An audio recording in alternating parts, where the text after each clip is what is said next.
IOV, dignitaries on the dais,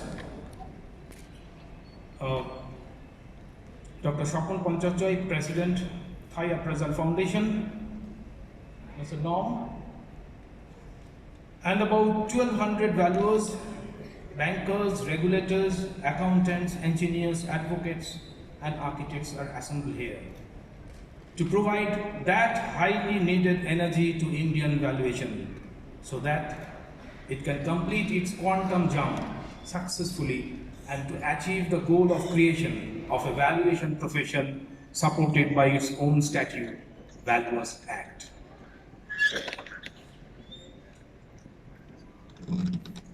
Now, emerging economies are nations that are investing in more productive capacity. They are moving away from their traditional economies that have relied on agriculture and the export of raw materials. Leaders of developing countries want to create a better quality of life for their people. They are rapidly industrializing and adopting a free market or mixed economy. Various sources of lists, the list that you have found here, you see someone has given the name of the 10 emerging economies in the world. Some of them has given 20, 21, 25. But all the lists, there are some countries which are common to all of them. These are Brazil, China, India, Indonesia, Malaysia, Mexico, Philippines, Russia, South Africa, Thailand, and Turkey. They appeared in every list. All these countries are now reshaping their valuation profession, procedures and standards, and shifting to a new paradigm.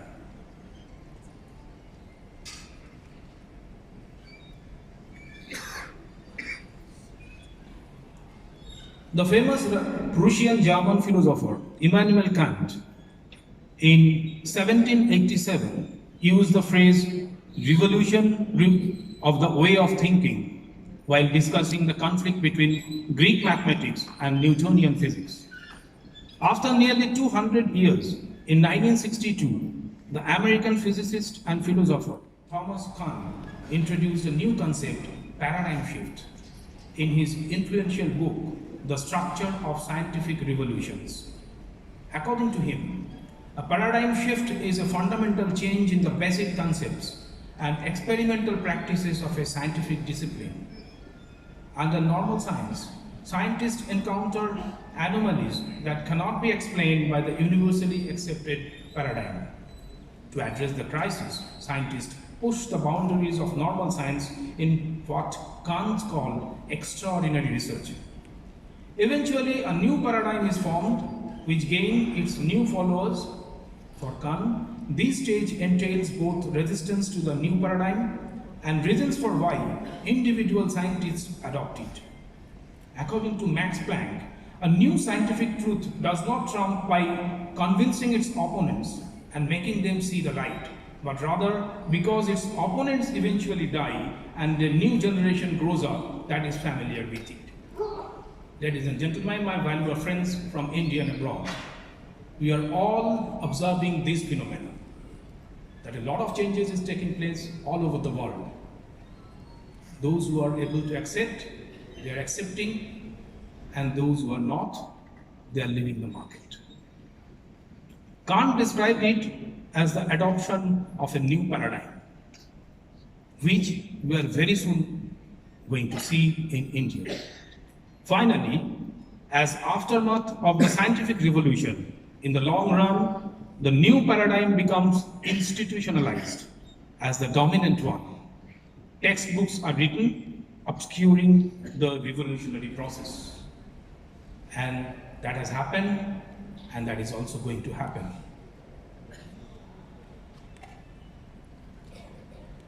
In our case, in the paradigm shift in valuation, globally, what we have observed, and this observation is not only for the emerging economies, but for the developing economies also.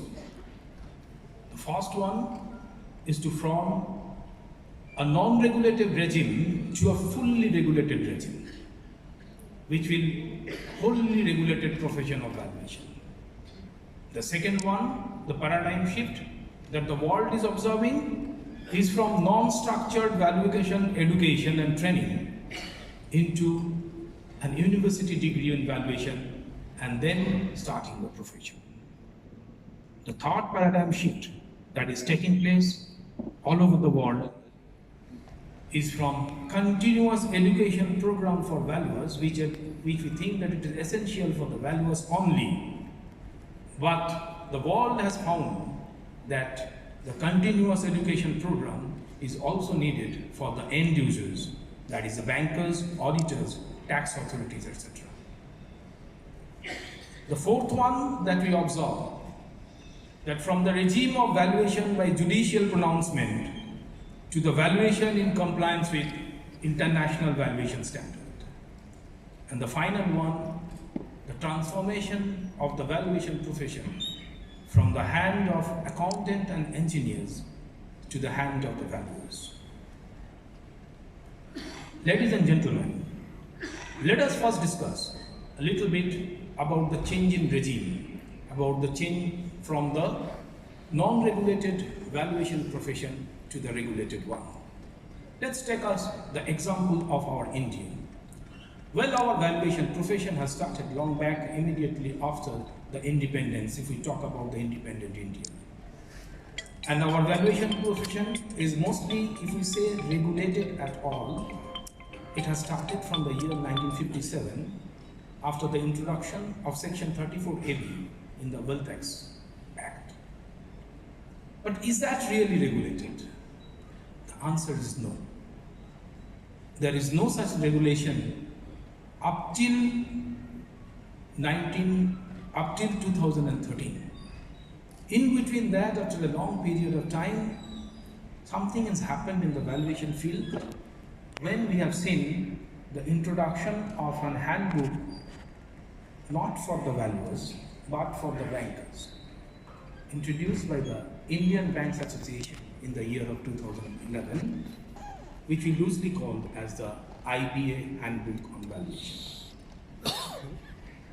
That was a first effort, at first endeavor by an end user to regulate somehow the valuation profession for the valuers and for their own member banks.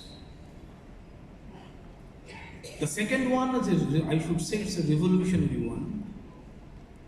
It came in the year of 2013 under the introduction of Section 247 under the Companies Act, New Companies Act, where the term registered valuer first introduced in Companies Act.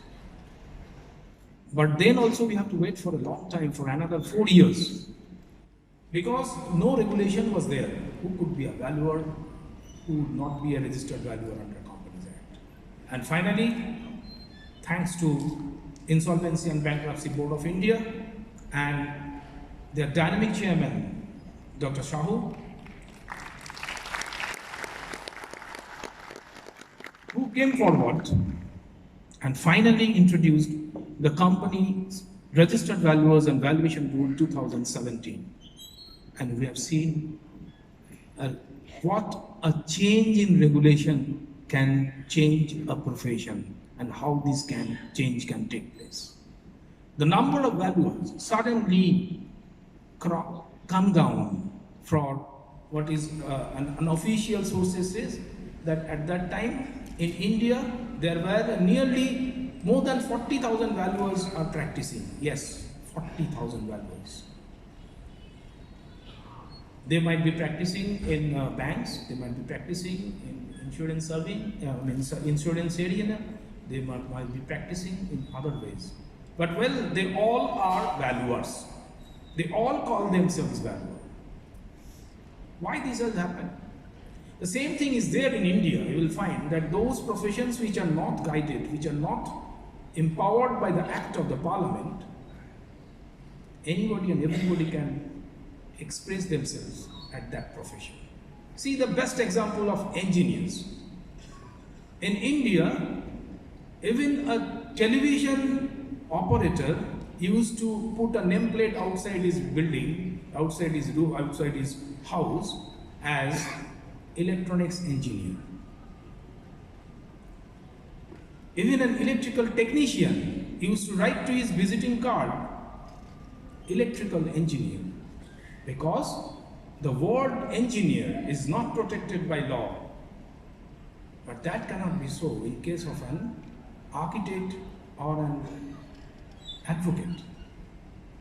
Anybody and everybody cannot claim that he or she is an architect or an advocate.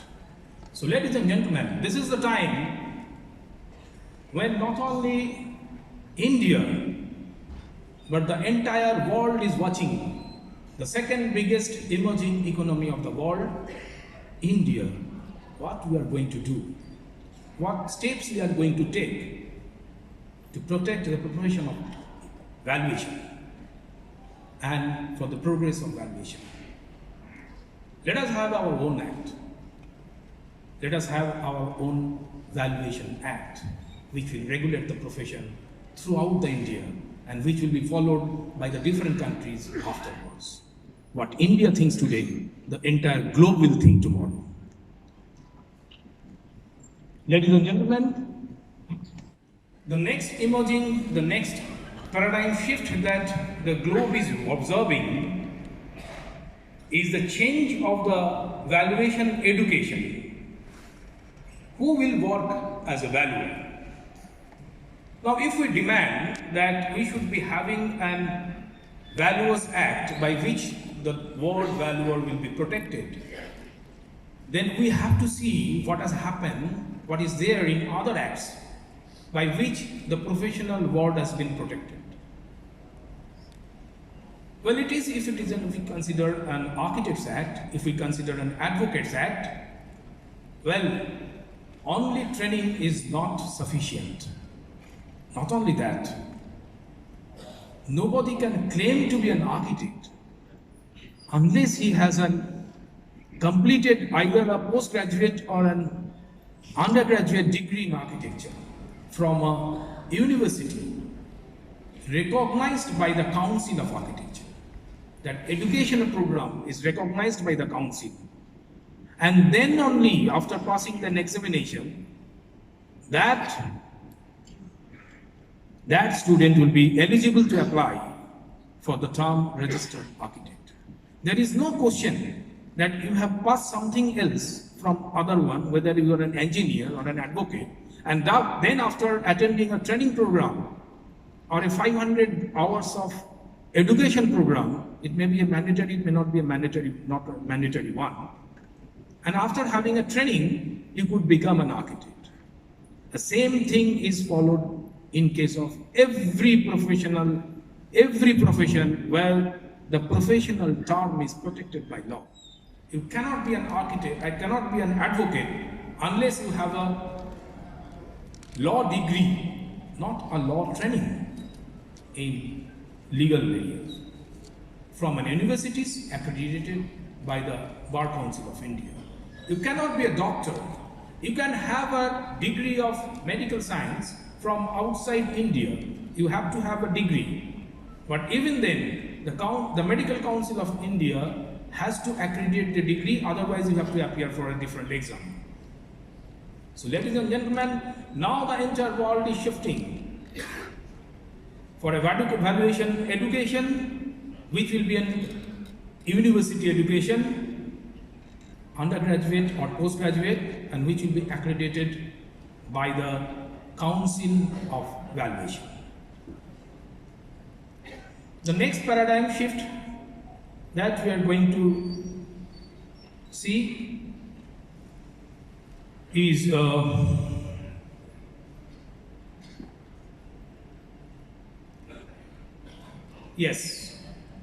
the continuous education program for the valuers to the continuing education program for the end users. Well, this has been largely discussed in just finished International Valuation Council meeting in Singapore. This is not the experience of the Indian valuers only, that what has happened wrong in economy Who is responsible? The valuer. It is not only we. The people from Nigeria, the people from Kenya, the people from Romania, the people from Germany, everyone have stood up and said that the situation is the same. Now why this has happened? Because the IVSC, the council and all the institutions all over the world, they used to take the continuing education program for the valuers only. But now the time has come when the council and the VPs, that is the valuation VOs, that is the valuation organization, have to think of giving proper education to the end users so that they can understand the difference between a market value and the liquidation value. They can understand the different situation, what can prevail during valuation of a market value, estimation of a market value and estimation of a forced sale value. Otherwise, the valuers will always be kept in that level that yes, you are the culprit. Because of you, the economy is facing this problem. But when they will understand that it's not possible to have the same value at the time of secured lending and at the time of auction sale, then only the valuers and the profession could be protected and mutual honor would prevail. And finally, from the regime of judicial pronouncement, we are now entering into the regime of standard. That has been discussed in Pan-Pacific Congress Kyoto and all over the world. It is now the situation that now the valuation will not be, the judiciary will follow the standard. The standard will not follow the judiciary. If anything has to be solved, if any queries has to be answered, that will be answered under the light of the standard. The standard will help judiciary to take the final decision. So finally,